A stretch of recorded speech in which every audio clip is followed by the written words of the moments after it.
Tenemos a Carlos Segovia González y del Instituto de Matemáticas de Oaxaca y nos va a platicar sobre teorías topológicas cuánticas de campo en altas dimensiones y esferas exóticas. Ok, entonces tengo que...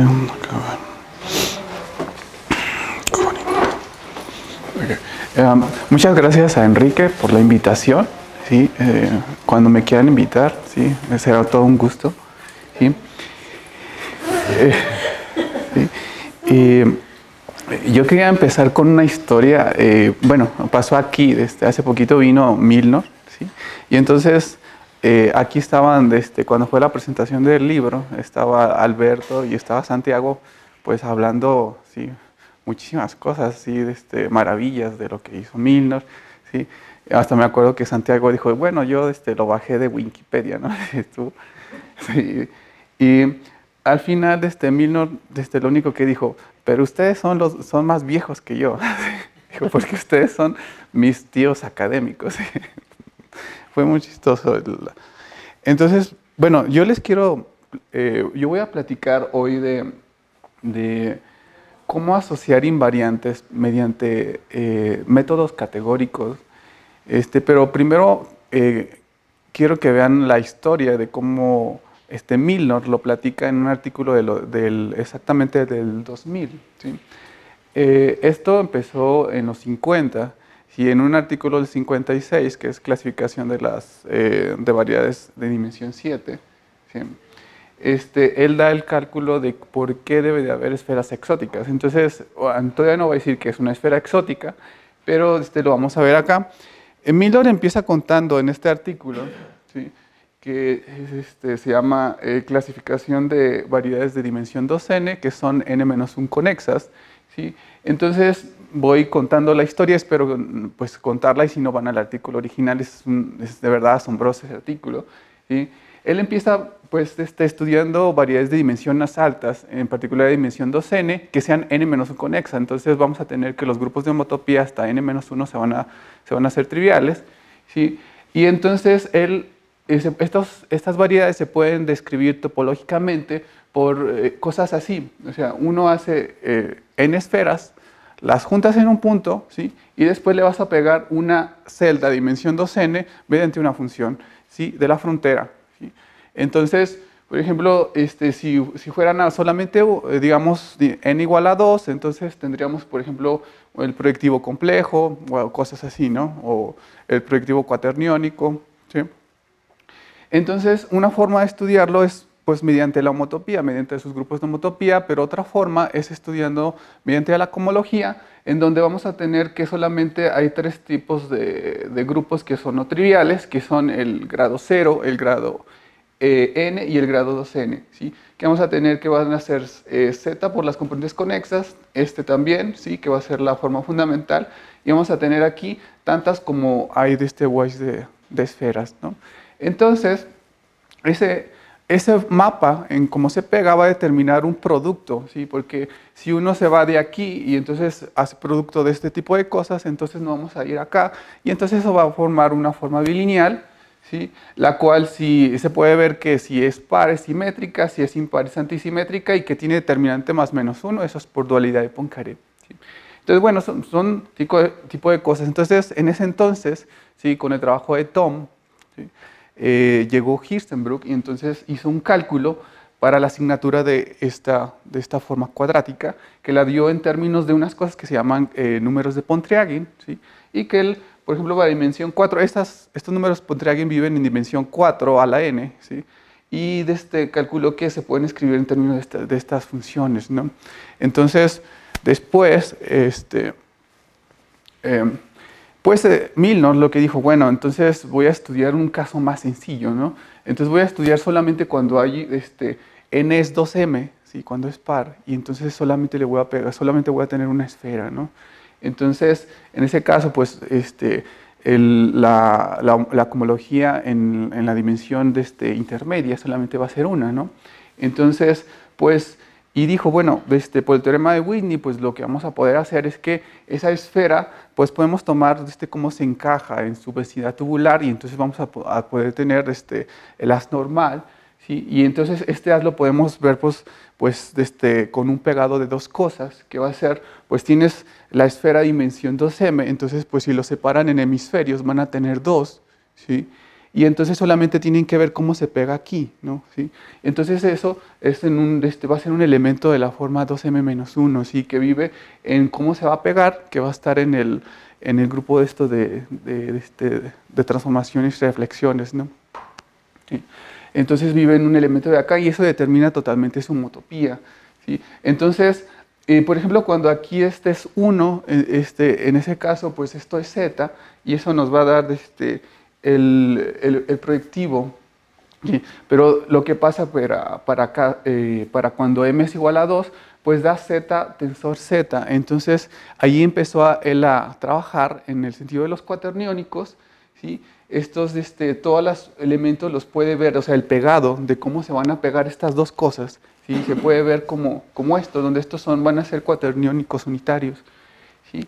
Entonces, pues, estas clases que deben de ser enteras, ¿sí? Entonces él dijo, bueno, tomemos la frontera de esto, ¿sí? O sea, de este haz normal, ¿sí? Que vive, y entonces eso va a ser una 7 variedad. Entonces ahí él hizo el siguiente ejemplo. Bueno, se puede probar que esta tiene el tipo de homotopía de la esfera, de S7, ¿sí? Si pasa que estos numeritos, ¿sí? Que viven acá, ¿sí? Su suma es más menos 1. Entonces él dijo, bueno, los voy a orientar, ¿sí? De tal manera que esto me dé 1, ¿sí? Bueno, o sea, y entonces recuerden que por dualidad de Poincaré, la asignatura de esa forma bilineal que les había platicado es más menos 1, ¿sí? Entonces, pues, haciendo estos cálculos, pues, lo que va a pasar es que se puede probar, ¿sí? También esto, que el P1, ¿sí? Que les había dicho de la asignatura, aquí la anterior, ¿sí? Esta asignatura, podemos expresar ese numerito en términos de estos, ¿sí? De estos enteros, ¿sí? Y es exactamente esto, ¿sí? Entonces, después, para la asignatura 2, si utilizamos también para M8, ¿sí? Entonces se puede escribir así, ¿sí? Entonces, pues dijo, bueno, tomemos valores, ¿no? Entonces, para i igual a 2, ¿sí? Bueno, para i igual a 1 me daba 7, ¿sí? Que es exactamente el valor de P1 para el proyectivo cuaterniónico. Pero después, para i igual a 2, me daba 81/7, lo cual es imposible, ¿sí? Pues en este caso las clases tienen que ser enteros. Entonces dice, pues, aquí dice, las palabras originales era what can be wrong, ¿sí? Yo creo que dijo más what the fuck, o algo así, pero porque ¿qué pasa? ¿Sí? Pues porque ahora construimos una esfera, bueno, una esfera homotópica, una variedad de dimensión 7, que tiene el mismo tipo de homotopía, ¿sí? De la esfera. Pero entonces él, bueno, ahora dijo, es topológicamente la esfera, o sea, que es homeomorfa. Porque si no fuera homeomorfa, entonces tendríamos un contraejemplo de la conjetura de Poincaré en dimensión 7, ¿sí? Que eso es lo siguiente, ¿sí? O sea, dijo, bueno, no existe tal estructura diferenciable, o sea, porque los números de Pontryagin existen solamente si uno tiene una estructura diferenciable, ¿sí? Se calculan complexificando de las tangentes, ¿sí? Entonces, dice, bueno, M7 debe ser un contraejemplo a la conjetura de Poincaré en dimensión 7, ¿sí? Entonces, pero después que empieza a trabajar y con estas formas de pegado calculadas por medio de los cuaterniónicos, él encuentra una función de Morse con solamente 2 puntos críticos. Y es un teorema de Reeve que dice que si puede uno encontrar eso, entonces se puede establecer un difiomorfismo a excepción de un punto con la esfera, ¿sí? O sea, es un homeomorfismo, ¿sí? Con la esfera. Entonces, pues dice, entonces dice, which made the situation seem even worse. ¿Sí? Entonces, M7, lo que realmente pasa es que es una esfera topológica, ¿sí? Homeomorfa a S7, pero con una estructura diferenciable extraña, ¿sí? Algo muy extraño, ¿sí? Entonces, El artículo original de Milnor lo hace de otra manera. Él lo que hace, y que va a ser la idea de lo que quiero finalizar con la charla, ¿sí?, es de que él dice, bueno, por el trabajo de Thom, uno puede calcular el grupo de bordismo en dimensión 7 y entonces probar que es 0. Entonces siempre uno va a poder tener una variedad de dimensión 8 que coborda a una variedad de dimensión 7. Entonces uno puede definir un invariante que se define en términos de una forma cuadrática, ¿sí?, y ese invariante va a producir que es diferente de 0, ¿sí?, entonces no tiene un diffeomorfismo que cambie la orientación. Y entonces, como la esfera sí lo tiene, entonces eso que calculamos no puede ser, ¿sí?, difiomorfo a la esfera. ¿Sí? Entonces esa va a ser la idea, o sea, que puede uno empieza con una variedad de dimensión 7 y uno define un invariante que se le asocia a algo de dimensión 8 que lo coborda. ¿Sí? Y entonces no debe de depender de cuál yo me tome, ¿sí?, de cuál variedad que coborda esa cosa de dimensión 7, ¿no? Bueno, entonces hasta allí finaliza lo que es la historia de las esferas exóticas, ¿sí? Pues después vino muchísimo con Kleber, Briskov, ¿sí? Tiene todo.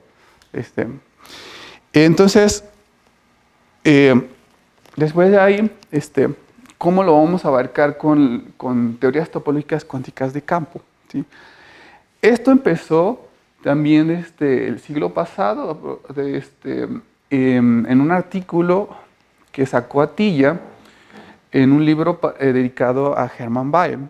Y entonces él, con toda la teoría que venía de Donaldson, ¿sí?, de Jones, ¿sí?, que era en dimensión 3, dimensión 4, él dijo que pues habían perspectivas, una forma de poder embarcar todas estas teorías, todos estos invariantes por mediante de una definición. Y entonces, pues eso lo dijo muy, muy abierto, pero después viene con un artículo que sale en los HISM, así, que es lo que empieza con una definición de lo que es una teoría topológica cuántica de campos. Lo que es que uno elige una dimensión y entonces uno lo que hace es que toma una categoría de cobordismos, que es como un ente geométrico, y a lo vamos a hacer a linearizar o de una manera algebrizar, ¿no? Entonces, que viene mucho de la idea de física, que uno toma una variedad y entonces a uno le va a asociar un espacio de Hilbert. Entonces, esta categoría tiene objetos que van a ser variedades en una dimensión fija, que digamos que es la dimensión n, y después van a tener cobordismos, que se entiende como la hoja de mundo, y a estos sí se le vamos a asociar, a los objetos se le va a asociar un espacio, que va a ser el espacio de Hilbert, y a los cobordismos, que va a ser algo de dimensión 1 más, se le va a asociar un mapa lineal. ¿Sí? Entonces, acá vinieron, primero empezó Atiyah, después vino un artículo seminal de Segal, en donde se llama The Definition of the Conformal Field Theory, ¿sí?, en donde él da toda una versión categórica, mientras que Atiyah da una versión física. Entonces, yo así rápidamente quiero contarle las dos definiciones, ¿sí? Entonces, primero la definición de Atiyah, ¿sí?, lo que hace es una asignación. Entonces, vamos a tener dos cosas, que va a ser estos dos, ¿sí?, A y tau, ¿sí?, donde nos vamos a fijar en dimensiones de -1 y a eso le vamos a asociar, ¿sí?, un espacio vectorial que lo vamos a denotar A sigma, ¿no? Y después también vamos a tener, pues, uno tiene todas estas variedades de dimensión de -1 y tenemos muchos difiomorfismos, ¿sí? Entonces lo que vamos a hacer es que para que esto no dependa de los difiomorfismos, vamos a hacer lo siguiente. Para cada isomorfismo vamos a tener una asignación de un isomorfismo C lineal para cada difiomorfismo, ¿sí? Y el segundo va a ser lo que les había dicho. Para cada cobordismo de una dimensión más, vamos a tener una transformación lineal. Entonces, hay 4 axiomas que se determinan con eso, que son, yo los pongo, son muchos, pero entonces los resumí en los siguientes. Hay una funtorialidad, ¿sí? En los difiomorfismos. Esto forma una categoría, entonces uno quiere que todos estos isomorfismos que se van a asociar se comporten bonito. Entonces, lo que vamos a tener es exactamente esto, ¿no? Que la asignación de todos estos isomorfismos se pueda distribuir, conmute con la composición. Otra es, pues si yo tengo dos cobordismos, ¿cómo voy a asignarles, ¿sí? el mapa lineal a la composición? Entonces, lo que vamos a hacer de cierta manera, pues va a ser que si uno tiene un cobordismo, entonces lo voy a poner ahí, vamos, digamos, de sigma 0, y entonces tiene uno de aquí a sigma 1, ¿sí? Entonces, después, uno tiene de aquí a acá, ¿sí? Y aquí, digamos, viene, aquí le puse sigma, y aquí sigma 1, y esto le debemos de asociar sigma prima, ¿no? Entonces, y aún más, ¿sí? Vamos a tener, en este caso, un difiomorfismo para que uno los pueda componer, ¿no? Entonces, ahorita lo vamos a ver, pero esto, ¿sí? Va a ser la asignación esta. O sea, le vamos a tomar el mapa lineal de M1 y luego después este isomorfismo y después el mapa, bueno, estoy tomando la composición contravariante, entonces, pero se entiende, ¿no? Ok. La siguiente propiedad es la propiedad monoidal, ¿sí? Que esto es lo cuántico de las teorías topológicas, ¿sí? Y es de que uno tenga que el producto tensor, ¿sí? Conmute, ¿sí? Con y se convierta en el producto tensorial de espacios vectoriales.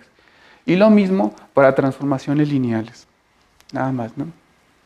Después hay una normalización, ¿sí? En el sentido que los cilindros triviales se mandan a mapeos identidad, a veces se puede cambiar porque sean idempotentes, y la otra es de que ¿sí? Se mande a la identidad, ¿sí? O sea, el cilindro trivial se manda a la identidad, y por la invariancia de homotopía, ¿sí? Bueno, uno último es la naturalidad de un difiomorfismo en el siguiente sentido, de que si uno tiene, ¿sí? Un difiomorfismo, en este caso de un cobordismo a un cobordismo, entonces se tiene estos diagramas conmutativos. Aquí vamos a tener cómo se restringe a la frontera inicial y cómo se restringe a la frontera final. Entonces, quiero que lo vean cómo ahora lo vamos a poner en términos categóricos de la siguiente manera. Y entonces uno tiene que hacer, este es el concepto base, lo que es un cobordismo. Entonces un cobordismo lo vamos a entender más bien como una clase, ¿sí? ¿Qué va a ser? Pues va a ser un triple, ¿sí? Va a ser este triple, pero entonces vamos a entender, ¿sí? Que es equivalente a otro triple si existe un difiomorfismo que hace completar este diagrama conmutativo, ¿sí? Y entonces eso vamos a entender con que es un cobordismo. Entonces tiene más sentido. Ahora sí ya los podemos definir, los podemos componer. ¿Y eso cómo? Porque Milnor también probó en sus Lectures of Edge-Cobordism Theorem que si uno tiene dos variedades y las pegas, entonces existe una que es el pegado en donde existe una estructura diferenciable y que esto es único hasta por difiomorfismo. Entonces esto me da una forma de componer esto bonito. ¿Sí? Entonces, al final yo me podría tomar las variedades de dimensión de -1 y me podría tomar los cobordismos, ¿sí? Estas clases como mapeos, y entonces todo está bien definido. Entonces, ahora sí ya puedo definir esto de una manera categórica, ¿sí? Entonces, antes de eso, ¿sí? ¿Quién va a jugar, por ejemplo, los mapas ahora de estos, ¿no? O sea, estos eran difiomorfismos, ¿no? Pero ahora yo también a eso les tengo que asociar unos mapas. Entonces, ahora, si uno tiene un mapa, uno hace lo que se llama la aplicación de cilindro. El cilindro de aplicación acá le puse, ¿sí? Que lo que aquí solamente estamos teniendo, ¿sí? Es que aquí tenemos, digamos, sigma 0, ¿sí? Se lo pego a sigma 1, ¿sí?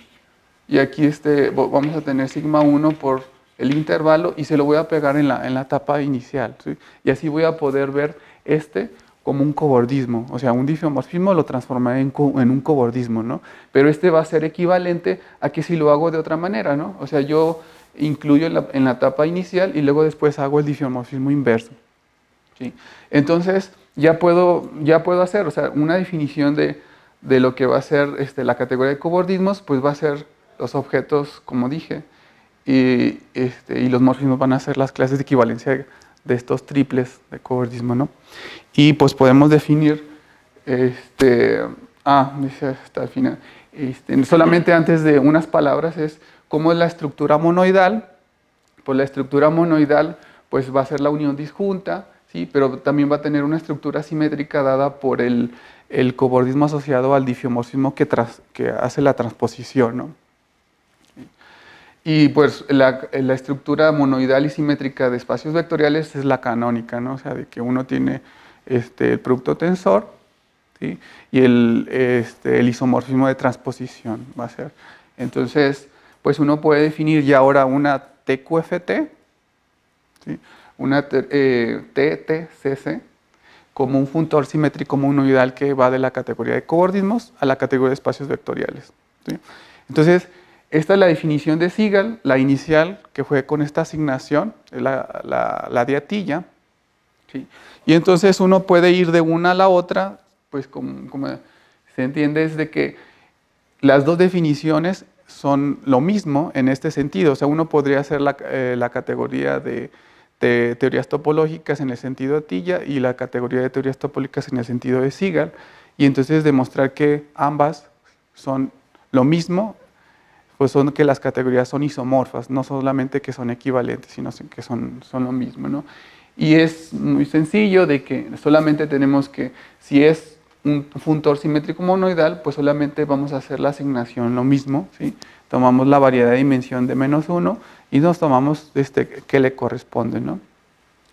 Si tenemos un cobordismo, ¿sí? Entonces lo que vamos a tener es un mapa lineal, ¿sí?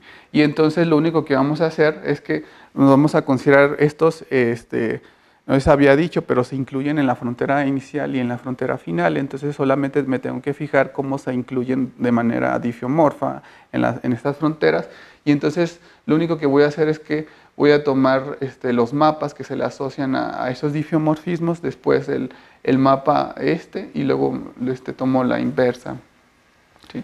Y si yo tengo las asignaciones, ¿sí?, de los difiomorfismos, solamente van a ser los mapas asociados a los cobordismos, que son las aplicaciones de cilindro. Entonces, es una manera de ir de una a la otra, ¿no? Y para la composición, pues entonces solamente hay que ver que si uno tiene dos cobordismos, ¿sí?, entonces cuando los pegas, ¿sí?, entonces es lo mismo que pues tener el primero, y luego después ponerle el cilindro, o sea que de cierta manera sería ponerlo aquí, ¿sí?, de esta manera, ¿sí? Y entonces vamos a tener que es esta composición, ¿no? Entonces, nada más una forma de ir de esto.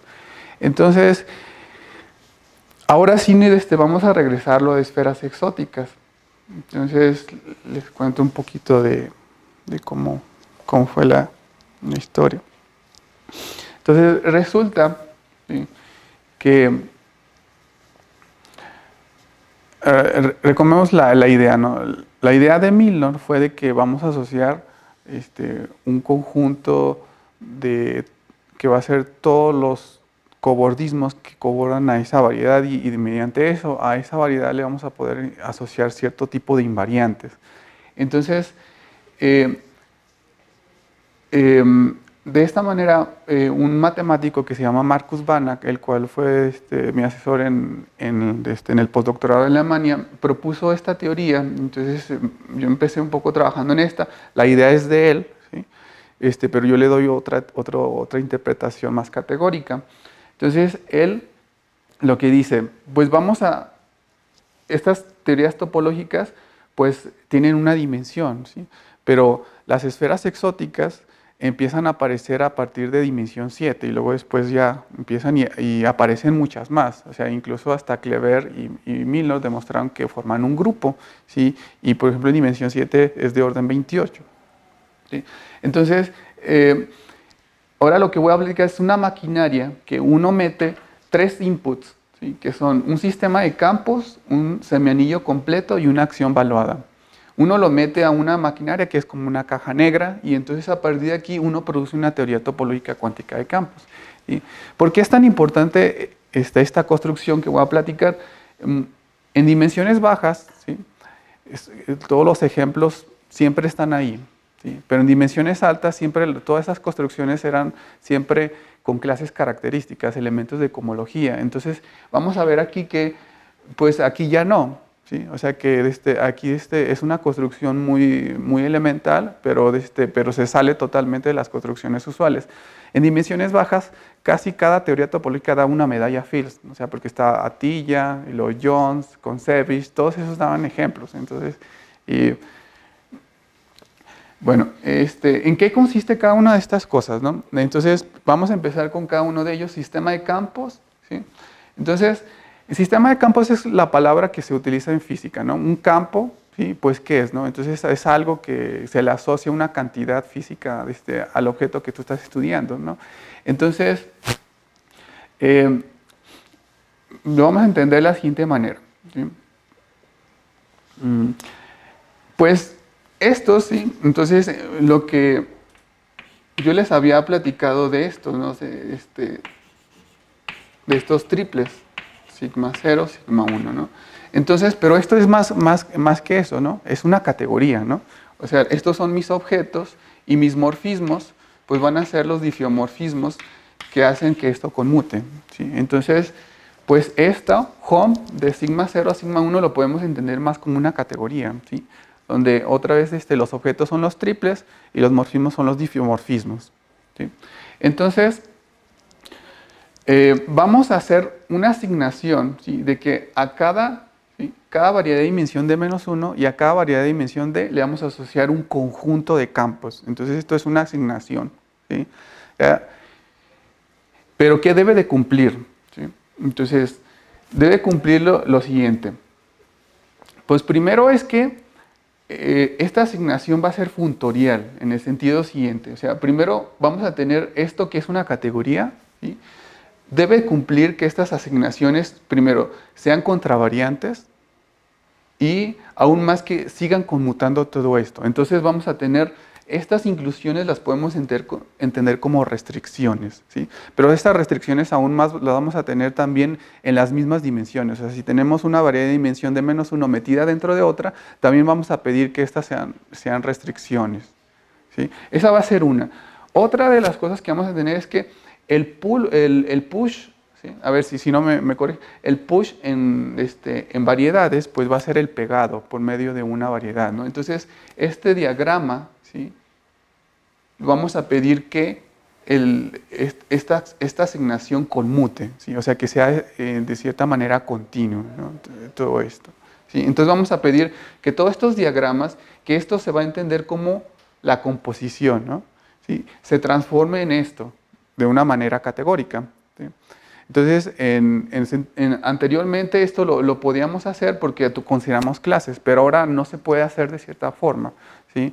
Porque hay algunas cosas que no se pueden componer, ¿no? Okay. La siguiente que vamos a entender, ¿sí? Entonces ahorita vemos ejemplos de esto, ¿sí?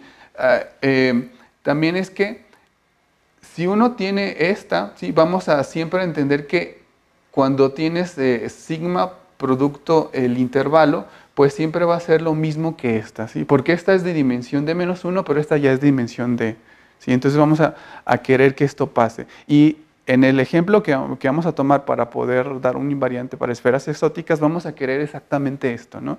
O sea que de cierta manera nuestros objetos con los que estamos trabajando están perturbados, ¿sí? O sea, tienen un intervalo en donde se van pegando. Y esto es para que las cosas se puedan componer. Eso, ¿sí? Esa es una solución. La otra es que para el vacío, solamente hay un campo, que vamos a entender que es el punto, ¿no? Okay, entonces es un sistema de campos. Entonces, ejemplos, ¿no? De sistemas de campos. Los funtores representables, ¿sí? Entonces, los funtores representables, ¿por qué son? Pues vamos a tomar un objeto, ¿sí? Que va a ser una variedad, ¿sí? Y entonces nos vamos a tomar todos los homes que van a él, ¿sí? Tanto para objetos, que siempre los he representado con sigma, como para morfismos que son m, ¿no? Y entonces, pues los mapas restricciones, pues son sencillos, porque solamente tenemos que precomponer. Así, ¿sí? Y pues, por ejemplo, para la composición, para la unión de dos cosas, vamos a tener, ¿sí? pues esto, ¿no? O sea, se va a cumplir esto, ¿sí? que vamos a tener que la unión disjunta se produce en el producto, ¿sí? Y vamos a tener que estos diagramas que son cartesianos se van a convertir en cocartesianos porque es una propiedad de los funtores representables. Entonces, estas propiedades, ¿sí? se siguen conservando. Entonces, esta es la idea de los sistemas de campos. ¿Sí? Okay. Otro ejemplo que también es importante y nos va a motivar después, va a ser cuando uno tiene las clases de homotopía de mapas de sigma al espacio clasificante de un grupo. ¿Sí?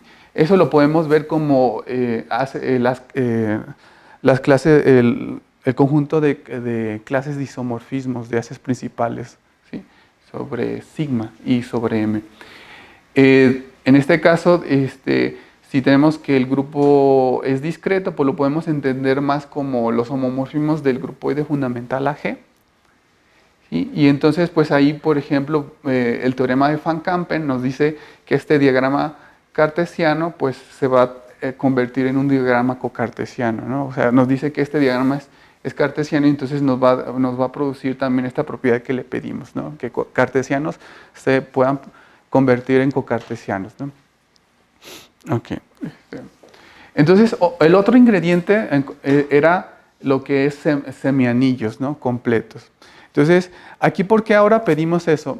Y esto es porque en física, en teoría cuántica, uno siempre tiene que encontrar una medida que uno nunca prueba que existe y entonces uno hace cálculos, ¿no? Pero aquí eso se va a cambiar. Ahora lo que vamos a poner, eso lo vamos a cambiar por cosas que son idempotentes.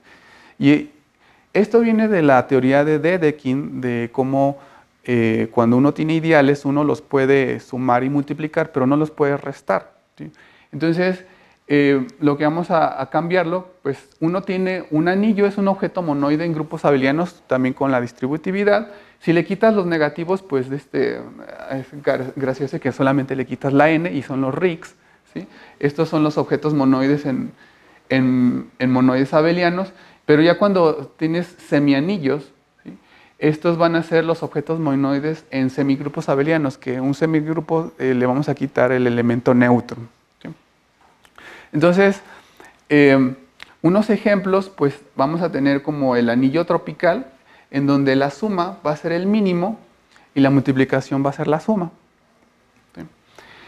Okay, el que vamos a tomar aquí para este ejemplo va a ser el monoide booleano, donde ahora vamos a tener que 1 por 1 es igual a 1, pero 1 más 1 es igual a 1. ¿Sí? Entonces, uno puede probar que en un monoide, ¿sí? Este va a ser idempotente solo si 1 más 1 es igual a 1. ¿Sí? Pero después uno puede hacer este tipo de construcciones, pues a futuro uno puede meter más cosas. Por ejemplo, para B3, pues lo que vamos a tener es, por ejemplo, aquí está un ejemplo. La suma, ¿sí? Vamos a tener que 1 más 1 es igual a 1, 2 más 2 es igual a 2, o sea, es idempotente, pero hay que llenar todas estas, o sea, es un buen ejercicio poder llenarlo, ¿no? Y también la multiplicación, pues uno puede ver que el 0 es absorbente en el sentido que siempre si uno multiplica va a dar 0, ¿sí? Y bueno, y da aquí. Uno lo que va a hacer acá también es poner ciertas variables. Uno empieza con un semianillo y entonces ahorita les digo que es completo, ¿sí?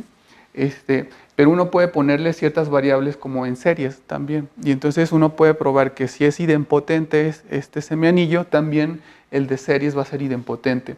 Completo, lo que vamos a entender ahora es que es una asignación de una suma, que antes no se podía, ahora lo que uno puede hacer es que uno puede sumar en cosas infinitas, lo que antes no se puede, o sea, uno tiene que meter métricas, medidas y todo eso que no se va a poner, pero aquí completo, entonces vamos a entender que es una suma que se puede definir para cualquier conjunto, que no necesariamente tiene que ser finito, puede ser infinito, ¿sí? Nada más uno tiene que pues, pedirle lo canónico de que si este conjunto se puede separar en particiones, pues las sumas se siguen comportando bien, ¿sí?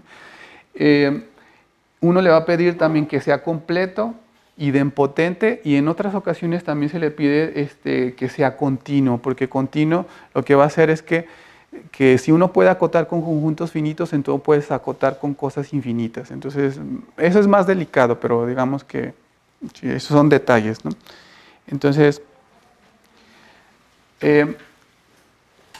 lo otro que falta es la acción, pero entonces se los voy a contar en el camino, ¿no? Para eso vamos a ver lo que es la cuantización, o sea, tenemos estos y vamos a ver cómo podemos asociarles espacios vectoriales y transformaciones lineales, pero ahora son con semianillos, ¿sí? Entonces, recuerden que yo les había hablado de lo que era esto un cobordismo, ¿sí? Entonces son estos tipos de triples y esto lo vamos a transformar ahora en campos, ¿sí? Entonces, pues aquí pues, ahorita vamos a ver un ejemplo de pero después lo vamos a asociar, ¿sí? Le vamos a poder asociar a cada uno de ellos, ¿sí? Un espacio, ¿sí? Que va a ser un módulo, también a también para la variedad de dimensión de más 1 y para esta. Pero vamos a estas, digamos que se llama epsilon 0, E0, vamos a poder asociar lo que va a ser un pullback y un push, ¿sí? Un pullback push, ¿sí? Entonces, aún más, para cada encaje, lo que vamos a hacer es que vamos a tener un mapa, una asignación covariante y una asignación contravariante. Entonces, ahorita les platico algunos ejemplos de eso, ¿sí? Y entonces, lo vamos a poder definir como solamente la composición de ese. Entonces, vamos a poder tener los espacios, los módulos o espacios vectoriales, pero ahora van a ser módulos con respecto a estos semianillos. Y estas solamente va a ser la composición. Entonces, dejen ver esto en un ejemplo, ¿no? Entonces, el primero es un ejemplo que saca Di Graffi Witten en un artículo y tómese los giaces principales. Entonces, para estos giaces principales, ¿sí? Lo que vamos a tomar van a ser todos los mapas, las clases de homotopía de los mapas de X a BG. Esto lo puedes entender como todos los haces principales con fibra G, ¿sí? En X, ¿sí? Pero van a ser las clases de isomorfismos. Entonces, estos van a ser mis mapas, mis campos, ¿no? Y entonces, yo lo que voy a hacer, pues, me voy a tomar los complejos y me voy a tomar todas las funciones de estos campos a los complejos, ¿no?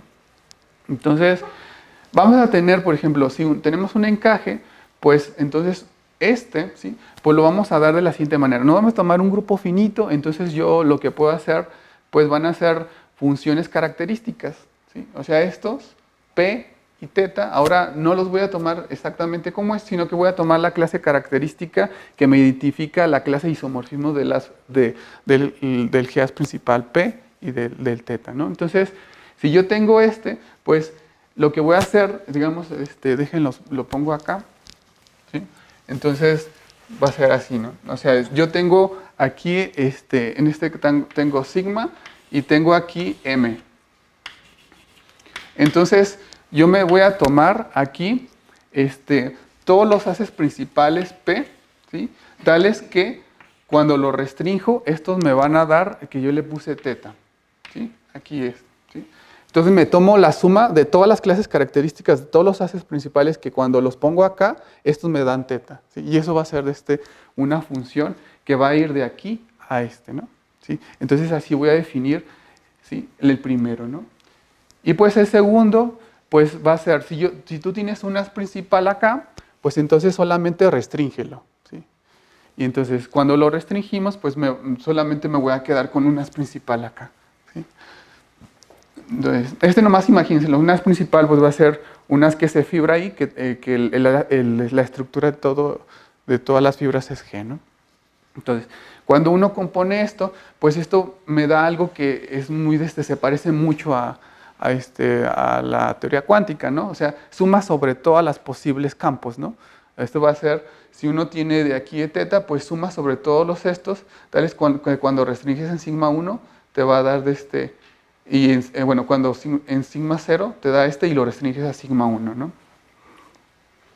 Bueno, esto es un poquito más general y lo puse de esta manera porque hay cosas que viven en cohomología y en homología también, ¿sí? Que se llaman los Giesen o los Unkermap, ¿sí? Que va a ser de la siguiente manera, o sea, uno se puede tomar, ¿sí? los campos como los mapas constantes que van de X a W, donde vamos a entender a W como el espacio-tiempo, de cierta manera. ¿Sí? Entonces, y X pues puede ser todos los círculos, entonces aquí eso se parece ya muy a teoría de cuerdas, ¿no? O sea, estamos tomando, si no fueran puntuales, ¿sí? Pues sería como viven las cuerdas ahí en el espacio-tiempo, ¿no? Pero aquí van a ser, es un modelo muy bebé de esas cosas. Entonces vamos a tomar todos los mapas constantes de X a W, pues van a ser exactamente W, ¿no? ¿Sí? Pero después lo que vamos a tomar es la cuantización, que va a ser pues tomar un espacio vectorial, va a ser exactamente tomar la cohomología de la variedad, ¿sí? Entonces el encaje, ¿sí? Ahora estos mapas, esta asignación va a ser la construcción de Thom-Pontryagin. Entonces esa es una que va de la siguiente manera. Este es el isomorfismo de Thom, ¿sí? Entonces después, mediante escisión y restricción, uno puede dar un mapa que en cohomología es covariante, que es un mapa que va al revés, ¿sí? De lo que debería de ser, ¿sí? Y entonces, y el otro va a ser el usual, ¿no? Este le vamos a entender como el usual que tenemos en... No, perdón, este va a ser el covariante, el que va mal, y el otro va a ser el contravariante que va en cohomología, ¿no? Y entonces, cuando uno empieza a trabajar con todas estas cosas, pues lo que va a hacer es que todas estas composiciones va a haber como ciertas clases, ¿sí? que me permiten que me permiten hacer como una estructura, estas ¿cómo se llaman? O sea, no pega todo, pero hay clases que me hace que todo peguen. Entonces, uno puede hacer teorías de estas cosas. Pero, sí. ¿Qué no E estrella debe de ir de Z de sigma a Z de M? Y tanto Z de sigma a ver, como Z no de M son H. No te escuché. A ver, La E subestrella es subestrella, sí. debería de ir de Z de sigma a Z de M, ¿no? Y sí. Z de sigma es H estrella de W, no H de... No, pero al final todas van a ser de la misma W. O sea, todas estas... Las que construiste van de la sí, o sea, de sigma sí. a la de M. No, pero todas van a ser la misma. Sí, pero abajo no son la misma. Dice sigma en un lado y en el otro. En ningún lado dice W. No, sí, pero lo que vamos a tomar, esta es cómo se define. En ese vamos a tomar M y vamos a tomar, por ejemplo, como para ¿no? Sí. O sea, este es más general, ¿sí? Es que es diferente. O sea, este es cómo se define, pero este mapa se define así. Sí. ¿Sí? Entonces, por ejemplo, si tú lo tomas así, lo que vas a tomar, por ejemplo, el Giesing de la diagonal. Entonces vas a ir digamos, aquí sería el mismo, de al producto de estos dos. ¿Sí? Esto es más general, es que las letras deberían ser totalmente diferentes. ¿Sí? Ahí sí tuve un error en eso. ¿Sí? Pero, por ejemplo, una asignación sería, por ejemplo, esto. O sea, digamos, si tú tienes que sería esto, entonces esta sería la asignación de S1, entonces sería S de S1, y esto va a ser la cohomología de M, y esto va a ser la asignación de S1, unión disjunta con S1, y esto va a ser la cohomología de M cruz M, que por QNet esto va a ser el producto tensor. Y entonces vas a tener, por el Giesing, vas a tener un mapa que va de aquí a ¿sí? Entonces olvídate de las letras de abajo. Estas no son ni M ni son otras que así se definen los mapas. ¿Sí? O sea, yo me fijo una dimensión, ¿sí? Yo me fijo una dimensión, entonces digamos que es 2, ¿sí? Entonces los objetos son de dimensión 1. ¿Sí? Y entonces ahí me voy a tomar todos los mapas que van de S1 a W, que sean constantes, en este caso, ¿sí? Digamos, aquí va a ser W, ¿no? ¿Sí? Aquí W y aquí W. Entonces, al final voy a tener la cohomología de W, ¿sí? O sea, no tiene nada que ver con eso. ¿No? Luego te pregunto, esta Z, por ejemplo, tampoco parece monoidal, ¿no? Si siempre el valor es H estrella de W, Z de X1 unión ajena a X2. Luego te pregunto Sí, no, tenemos que ir en los detalles así de eso, o sea, porque va a ser diferente, o sea, porque cuando tomas eso, vas a tener todos los mapas del círculo constantes a W y los mapas constantes del círculo a W tensor, W sería W unión W, y ahí sí vas a tener que van a hacer un producto. Bueno, eso lo podemos platicar. ¿Sí? Bueno, el tercer ítem que vamos a tener, o sea, lo que vamos a tener es la acción valuada. Entonces, ¿esto qué va a hacer?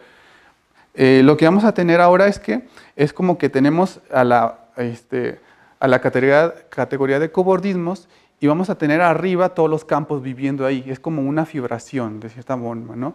Pero entonces lo que vamos a hacer es que a estos campos los vamos a hacer más sencillos. Entonces, para esferas exóticas lo que vamos a hacer es que vamos a ver todas las maneras de verlo, en términos de un poco como teoría de Morse, ¿no? Entonces, vamos a tomar una categoría monoidal y entonces vamos a los campos, los vamos a mandar a los morfismos de la categoría monoidal. ¿Sí? Entonces, pero esa categoría monoidal lo que nos va a servir es para simplificar las cosas. ¿Sí? Entonces, estas son las axiomas que se le pide, es que para el punto, ¿sí?, se mande a la identidad de la unidad. Vamos a pedirle que esto sea, que la unión disjunta se transforme en el producto tensor y que este tipo de composiciones, ¿sí?, pues también se transforme en esto, ¿no?, en una composición acá. Pero también le vamos a pedir que sea invariante bajo difiomorfismos. Entonces, y lo que vamos a tomar también es una álgebra de convolución de la categoría. Entonces, esa álgebra de convolución van a ser, pues, lo que es, ¿no?, el producto de todas las funciones de los homomorfismos, de todos los morfismos que tenemos, ¿no?, y el producto de convolución que tenemos usual en esta álgebra, ¿no? Entonces, pues déjenme definir cómo vamos a hacer la cuantización acá. Pues nos vamos a tomar todos los mapas, ¿sí? En esta casa aquí van a ser conjuntistas, ¿sí? Y uno le puede dar estructura de módulos, ¿sí?, que van a ser de los campos a este Q, a esta álgebra de convolución asociada a esta categoría monoidal, ¿sí? Y entonces, pues vamos a definir los dos mapas, ¿no? El pullback, que va a ser de la siguiente manera. Pues estos, ¿sí? Entonces uno tiene un campo, entonces a este campo, digamos que es F, pues uno lo ve, tiene una asignación y entonces vas a tener un morfismo en la categoría C y entonces a eso le vamos a asociar un mapa al semianillo completo y entonces eso me va a dar una clase, puedo tener un mapa característico ahí. Y entonces a eso lo vamos a tomar con la función TMF. ¿Sí? Es una definición un poco alta, pero no tiene, o sea, no es mucho, o sea, solamente es como ponerle un coeficiente a un morfismo que lo estamos simplificando, ¿no? O sea, digamos, vamos a ver ahorita en esferas exóticas. Entonces, y la otra, entonces, lo único que va a hacer es, bueno, a esta función característica, pues solamente tómate todas las funciones características que cuando el campo lo restringas al sigma 0 sea F0. Ya, sí, o sea. Y entonces, pues la asignación de cierta manera categórica, pues va a ser esto. Entonces, mejor vamos acá. O sea, si tú tienes un mapa que esta asignación evaluada en F1 y en F0, donde F0 va a estar en la frontera inicial y F1 en la frontera final, pues van a ser todas las sumas de todas las clases características de todos los campos que en el inicio sean F0 y en el final sean F1. Entonces, sí, o sea, no es nada, solamente la definición es muy complicada, pero no es nada diferente. Entonces, esa es la parte importante, es de que así lo define Marcus Banach en su artículo, o sea, que nada más uno podría trabajar con estas cosas, pero uno las puede trabajar categóricas así, pero entonces si uno tiene un mapa lineal, pues entonces solamente le das la vuelta y todas las puedes ver como fronteras iniciales y que nada más vayan al vacío. ¿Sí? Entonces él lo trabajó de esta manera. Pero el invariante que vamos a trabajar es un invariante que se llama el agregado de cobordismo, ¿sí? Y va a ser de la siguiente forma, o sea, vas a tomar, ¿sí?, en este caso, todos los campos sobre M, ¿sí?, tal que su restricción, vas a tomar todos los campos sobre M Pero también vas a tomar, bueno, aquí vamos a tomar todos los cobordismos que cobordan a una variedad sigma. Y esa es a la que le vamos a asociar el invariante. Te tomas todos los cobordismos. Además de eso, te tomas sobre cada uno de ellos todos los campos, ¿sí? Y sobre esos campos, ¿sí?, te tomas todos los que su restricción sea igual a F, ¿sí? Donde F pues, va a vivir sobre, en este caso, C, que es un subconjunto especial, ¿sí? Entonces, veamos cómo funciona esto mejor en un ejemplo, ¿no? Así, en el ejemplo de las esferas exóticas. ¿Sí? Entonces, ya no me faltan 9 minutos. Entonces, con eso, lo que vamos a tomar son unas cosas que son como funciones de Morse, pero se llaman fold maps. Entonces, estos mapas son cosas que van, digamos, de n más q a n, donde en las primeras variables se ve igual, pero en la última se ve como una función de Morse, ¿sí? Y entonces aquí tomamos las últimas y se ve aquí, esto va a ser el índice, y entonces uno puede de aquí tomar también la parte crítica, y la parte crítica la vamos a tomar como SG, ¿sí? Y uno puede mostrar, pues en teoría de Morse, los puntos críticos serán de dimensión 0. Entonces, si uno permite que ahora tengas estas n-1 variedades, entonces vas a tener que las partes críticas tienen dimensión n-1, ¿no? Entonces, dejen los convenzo de que... Entonces uno tiene las esferas exóticas, entonces uno se los toma así, ¿no? Tienes las esferas exóticas y entonces estos, pues recuerden que eran el pegado de 2 discos, ¿no? De 2 discos en una cosa ahí muy, muy rara, ¿no? Entonces, por ejemplo, si esto lo empiezo yo a ver en este caso en una hoja mundo, pues entonces aquí, ¿sí?, vamos a tomar dimensión 2. Y esto lo que va a producir aquí va a ser líneas, o sea, va a producir cobordismos que vienen aquí, que vienen para acá, que hacen círculos, ¿sí? Entonces, la categoría monoidal que estoy trabajando va a ser algo de dimensión 1, ¿sí? Y entonces, que eso lo doy en la siguiente. Ajá. Entonces, bueno, esto me lo voy a pasar así un poco y ahorita les cuento, ¿sí? O sea, me voy a tomar como todas las vistas de una esfera exótica, esos van a ser mis campos en un R2, ¿sí? Entonces, cuando tome estos campos que son los fold maps, pues entonces la parte crítica van a ser puras rayitas, puros círculos, puras cosas así, ¿sí? Y entonces, pero me voy a considerar todos los que tengo.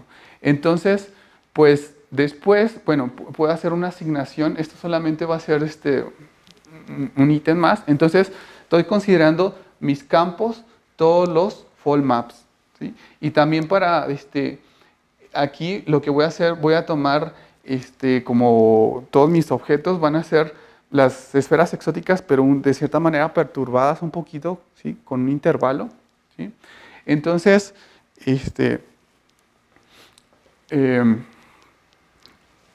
ahora, lo que vamos a tomar hay un resultado que se llama el teorema de H-cobordismo, que es el siguiente, que nos dice que un H-cobordismo, ¿sí?, va a ser un cobordismo que está entre 2 variedades, pero que se puede hacer homotópico cada una de ellas, ¿sí? Entonces, para dimensión mayor que 5, Smale, y con eso probó la conjetura de Poincaré para dimensiones grandes, él demostró que todos estos son difiomorfos a un cilindro, ¿sí? Y con teoría de Morse, uno demuestra que estas dos son difiomorfas, ¿sí? Entonces, utilizando eso, vamos Entonces, Saeki, ¿sí?, y él demostró que una función de Morse genérica, ¿sí?, que eso es que nada más tiene máximos y mínimos, produce un H-cobordismo. Entonces, si existiera un H-cobordismo, entonces uno podría, de cierta manera, si quieren lo digo ahorita que vino mal, voy a utilizar el teorema de H-cobordismo y voy a utilizar, ¿sí?, que las partes iniciales son funciones de Morse perturbadas, entonces solamente van a tener un punto crítico mínimo y un punto crítico máximo. Son las 2 restricciones. Y entonces, hay un resultado que dice que si uno tiene una función, un fold map, en este caso que sea genérica, o sea que solamente tenga mínimos y máximos, entonces uno puede construir un H-cobordismo, y un H-cobordismo, como dije, es difiomorfo a un cilindro, y un cilindro produce por teoría de Morse un difiomorfismo entre las dos tapas, ¿sí? Entonces, ¿qué es lo que no quiero? Entonces, yo me voy a tomar una esfera exótica, ¿sí? Y entonces a esa esfera exótica le voy a considerar todos sus fold maps, y entonces lo que voy a probar después es que todos estos círculos, ¿sí?, me producen unas variables que se llaman variables lazos, y que siempre para una esfera exótica, ¿sí?, y considerar esta sería la esfera exótica, esta es la esfera usual, entonces digamos que esta es M7, digamos esta es S7, entonces siempre todos los bordismos que van de aquí a acá producen siempre lazos, todos, ¿sí? ¿Sí? Entonces, que va a ser así, ¿no? Entonces, aquí imagínenselo que son el punto crítico mínimo y máximo, entonces, si no pasara que existiera un lazo, ¿sí?, entonces, pues, estos puntos críticos no cambian cuando uno cambia de componentes conexas. Entonces, siempre vamos a tener que estos, ¿sí?, si este es mínimo, todo esto es mínimo. Si esto es máximo, todo esto es máximo. Entonces la función, que es el FODMAP, va a ser genérica, ¿sí? Y entonces hay un resultado que es el que estoy usando mucho, que esto produce un H-cobordismo, ¿sí? Y entonces eso produciría luego un difiomorfismo, ¿sí? Entonces lo que uno prueba es como esas pruebas de teoría Morse, que a fuerza tiene que haber algo, ¿sí?, como una asa ahí por ahí. Y eso va a producir siempre círculos. Entonces, eso, cuando yo lo exprese en el semianillo completo, va a producir una variable de lazo, ¿sí? Entonces, si yo tomo siempre una esfera exótica, siempre cuando yo tomo un cobordismo a la esfera, que eso siempre va a existir, ¿sí?, pues siempre va a haber aquí siempre lacitos, ¿no? Y entonces eso lo voy a poder yo expresar algebraicamente con toda esta construcción que he hecho, ¿sí? Y entonces esto me va a producir un invariante de esferas exóticas, ¿sí? Pero estoy utilizando, lo voy a ver hasta el final, ¿sí? Porque en el otro, ¿sí?, o sea, estas variables van a hacer que el teorema de H-cobordismo, y que exista, por ejemplo, si es la esfera, pues se va a producir siempre un H-cobordismo, ¿no? Y eso se va a producir aquí como un cilindro. Y entonces, pues vamos a tener una desigualdad como que 1 más A es igual a Q A', ¿no? Lo cual nunca va a poder existir, pero lo que hicimos es que algebrizamos todos estos resultados muy poderosos de esferas exóticas. ¿Sí? Y bueno, de teorías de variedades de altas dimensiones, ¿no? Y pues yo creo que ahí termino. Sí, muchas gracias.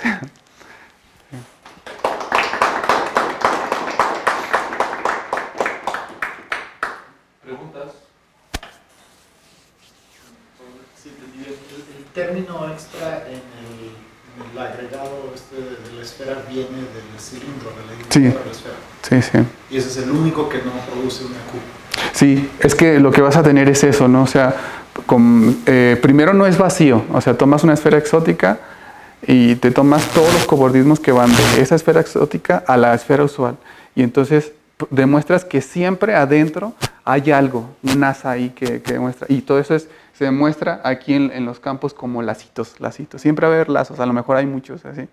Pero para la esfera usual, pues siempre va a haber el normal. Y eso va a ser, y ese no tiene, ese es uno. Entonces, es una idea muy boba, bueno, pero sí, sí. O sea, esto da para muchísimo, porque uno podría empezar y decir, pues, mide la exoticidad de todo esto, ¿no? Sí, sí, sí.